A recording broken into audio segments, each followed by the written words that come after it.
हा मानवी स्वभावाचा एक सर्वात गडद पैलू आहे. जेव्हा तुम्ही शून्यावर असता तेव्हा सगळे तुमच्यासोबत असतात, कारण त्यांना तुमच्याबद्दल सहानुभूती वाटत असते.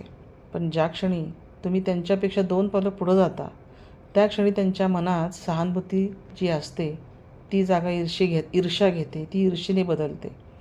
लोक तुम्हाला यशस्वी झालेलं बघू शकतात, पण ते तुम्हाला त्यांच्यापेक्षा जास्त यशस्वी झालेलं बघू नाही शकत.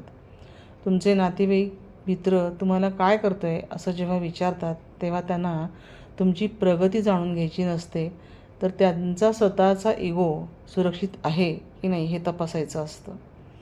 तुमच्या अपयशावर रडणारे तुम्हाला खूप मिळतील, पण तुमच्या यशावर मनापासून मोठमोठ्याने टाळ्या वाजवणारे मात्र फार मोजकेच तुम्हाला बघायला मिळतील.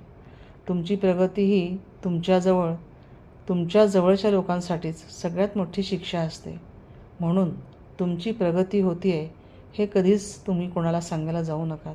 कोणी विचारलं तरीसुद्धा प्रत्येक वेळेला खरंच बोलणं गरजेचं नसतं, कारण तुमची प्रगती पाहून लोक तुमच्यावर जळतात सुद्धा.